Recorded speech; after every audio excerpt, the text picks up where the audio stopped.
کیا آپ نے ربطہ بنت عمر کی کہانی سنی ہے؟ مکہ میں ایک عورت رہتی تھی جس کا نام ربطہ بنت عمر تھا۔ اس کی طبیعت میں بہت وہم تھا، یعنی بہت شکی تھی۔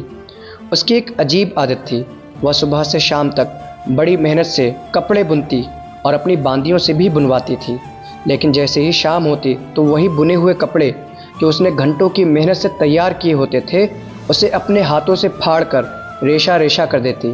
اتنا ہی نہیں، اپنی باندیوں کو بھی اسی چیز کا حکم دیتی۔ اس کا یہی معمول تھا روز کا۔ پہلی نظر میں صرف یہ ایک عجیب عورت کی کہانی معلوم ہوتی ہے، لیکن حقیقت میں قرآن مجید نے اس مثال کے ذریعے انسانی زندگی کی ایک بہت بڑی غلطی کی طرف ہماری توجہ دلائی ہے۔ What is the lesson behind this story? آخر ایسا کون سا کام ہم کرتے ہیں جس کی تلنا اس عورت کی بیکار محنت سے کی گئی ہے؟ اس بات کو سمجھنے کے لیے ہمیں اسلام سے پہلے عرب کے معاشرے پر نظر ڈالنی ہوگی۔ اسلام سے پہلے عرب کے قبیلوں میں یہ رواج تھا کہ وہ کسی ایک قبیلے سے دوستی اور مدد کا معاہدہ کرتے، لیکن جب انہیں کوئی دوسرا قبیلہ زیادہ طاقتور یا مالدار نظر آتا تو پہلا معاہدہ توڑ کر نئے قبیلے سے رشتہ جوڑ لیتے، چاہے وہ ان کے پرانے ساتھی کا دشمن ہی کیوں نہ ہو۔ In simple words, they would change their loyalties for benefits. اللہ تعالیٰ مسلمانوں کو اس بری عادت سے بچنے کی تعلیم دیتا ہے۔ فرماتا ہے کہ جب تم کسی سے عہد اور پیمان کر لو تو اسے پورا کرو، صرف دنیاوی فائدے، طاقت یا مال کی لالچ میں اپنے وعدے نہ توڑو۔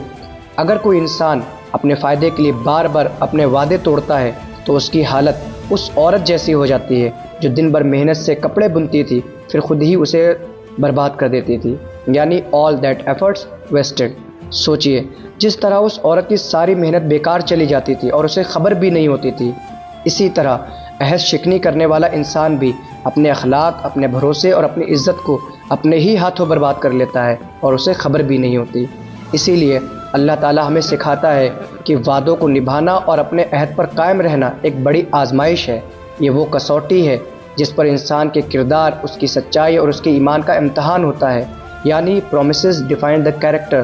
سچا مومن وہی ہوتا ہے جو حالات بدل جانے کے باوجود اپنے وعدوں کو نہ توڑے، فائدے اور نقصان سے اوپر اٹھ کر اپنے عہد کو پورا کرے اور ہر حال میں سچائی اور امانت داری کا دامن تھامے رکھے۔ Because integrity is not tested when things are easy, it is tested when breaking a promise seems beneficial. یہی اسلام کی تعلیم ہے اور یہی مکارم اخلاق یعنی بلند کردار کی پہچان ہے۔ اللہ تعالیٰ اسی ایگزامپلیفیکیشن کو سورہ نحل کی آیت 92 میں ذکر کرتے ہوئے فرماتا ہے وَلَا تَكُونُوا كَالَّتِي نَقَضَتْ غَزَلَهَا مِن بَعْدِ قُوَّةٍ أَنْكَاثًا تَتَّخِذُونَ أَيْمَانَكُمْ دَخَلًا بَيْنَكُمْ أَن تَكُونَ أُمَّةٌ هِيَ أَرْبَىٰ مِنْ أُمَّةٍ إِنَّمَا يَبْلُوكُمُ اللَّهُ بِهِ وَلَيُبَيِّنَنَّ لَكُمْ يَوْمَ الْقِيَامَةِ مَا كُنتُمْ فِيهِ تَخْتَلِفُونَ۔